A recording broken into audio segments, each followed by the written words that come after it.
Hey guys, my name is Toby and welcome back to another very exciting tutorial where today we're going to be taking a look at how to add a watermark to your photos using your own logo inside Adobe Lightroom.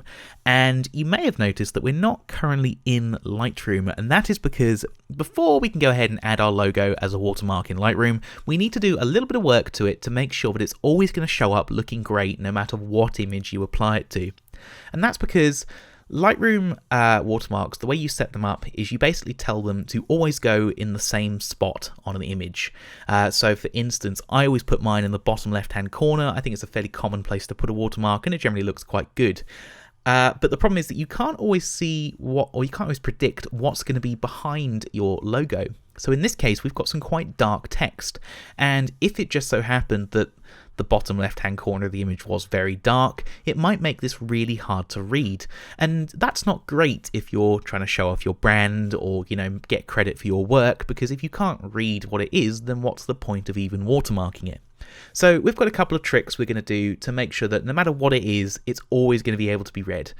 And let's get started, I suppose. So the first thing you want to do is make sure that your logo is cut out to transparency, which I've gone ahead and done. And that just means that you can see these kind of checkerboard squares coming through behind your logo. Now, if you're not sure how to do that, there's lots of tutorials out there on masking and selections and that kind of thing. And you should be able to do this fairly quickly in most cases. Now, what I've got here are a few sample backgrounds so we can kind of see where the problem areas are going to be. So on white, we can see this looks fine. On a sort of a standard image, again, it's very legible, you can read what it says. But as soon as you put it on black, this suddenly becomes a little bit harder to read. Now you can still make out what my one says because I haven't used pure black here for the text. It's kind of a dark blue off black kind of thing, but it's still not as legible as I'd like it to be, and I can imagine on some backgrounds this would be problematic to read depending on what it is exactly as in the photo. And equally, I should point out that if you are using white text, you will have the same problem on a white background, and pretty much everything I'm about to say you should kind of do in reverse in terms of the colours. But basically the trick to making this stand out is we're actually going to go to our graphics layer here, so our logo, and we're going to come down to Effects tab at the bottom of the Layers panel here, and I'm going to go up to Stroke.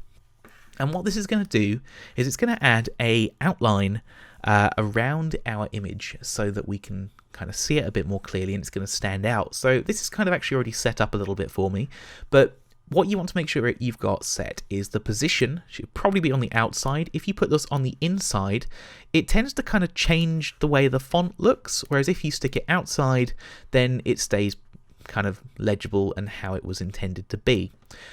Blend mode I would probably leave as normal, opacity 100%, because if you start dragging this down you end up with just kind of a grey.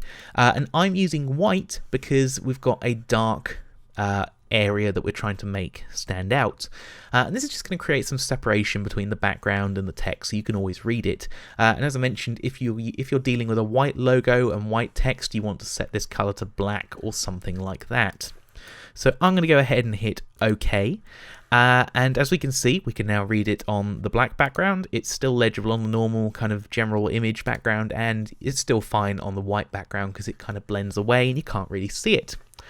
So now that we've done that, we need to go ahead and save out our logo as a file that will contain this transparency, as not all file types support transparency. If you try to save this as a JPEG, basically JPEGs don't do transparency, so it would just fill in all of this area here with white, and then there's no point doing what we just did. So what you need to do is go up to File, Save As, and I'm going to put this on my desktop, and we want to make sure that we scroll down here and we find PNG, as a PNG is a small file type that will support transparency. It's like a JPEG with transparency effectively. And that is going to be the type of file I want to use. So I'm going to hit save, and then the PNG options are normally fine, so just hit OK. So now that we've done that, we're going to jump over into Lightroom and build our watermark. So we're over in Lightroom, and I just want to point out that what I've gone and done is selected a handful of images that I think would potentially be problematic to watermark, in the fact that they have dark corners or very light corners and that kind of thing. And you don't have to do this. I've just done this so that we've got some good example images that we can preview our watermark on to see kind of how it's going to look. So feel free to skip this step if you don't want to go and dig through and find a load of images. But what I'm going to do is I'm just going to select all of these by pressing Command A or Control A from the PC.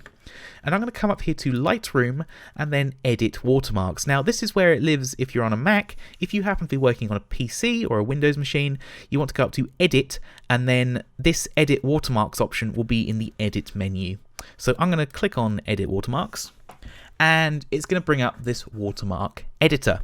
And at the moment it's just kind of defaulted to my name and a copyright symbol. And if you just want to do a text watermark, I mean, this is a perfectly good way of doing it. And you've got lots of options in here. You can do loads of crazy things, and it's a really good tool to be able to use. You can do shadows and all sorts. Very good. So what we want to do is we can either just click on this image bit, or we can go up to graphic, and we can go ahead and select this PNG that we saved out a couple of minutes ago, and I'm going to hit choose, and it's going to stick it down here in the bottom corner. So we can actually go ahead and make this bigger.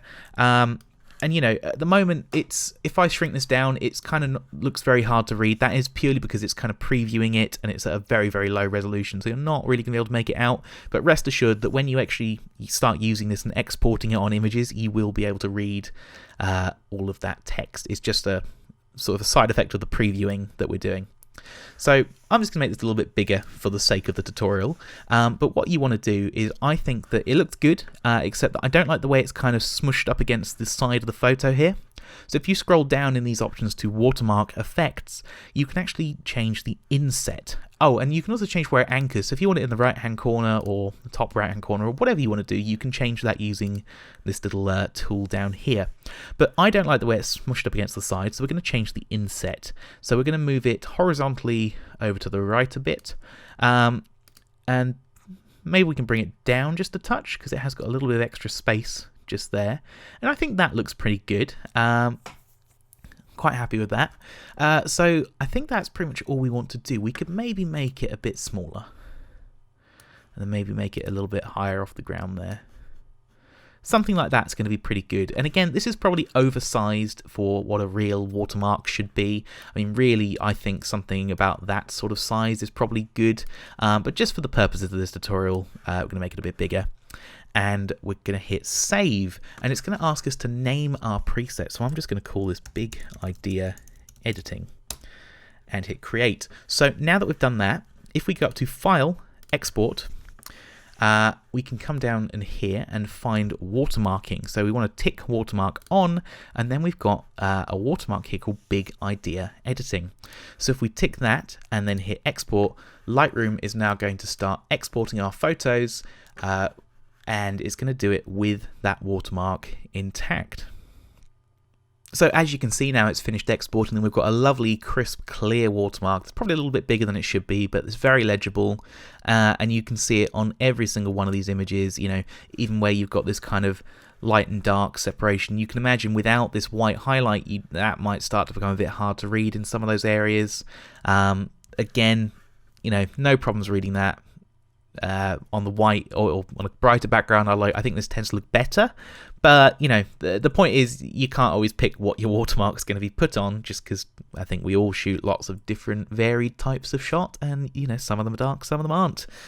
So that is basically how you watermark something with your own logo using Lightroom. And just a little bonus thing before I go, I just want to show you one other cool thing that you can do using Lightroom's watermarking feature.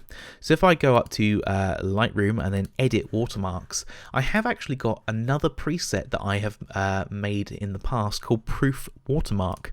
So if I select this, you can kind of see that actually we've got the word proof kind of stamped across our images.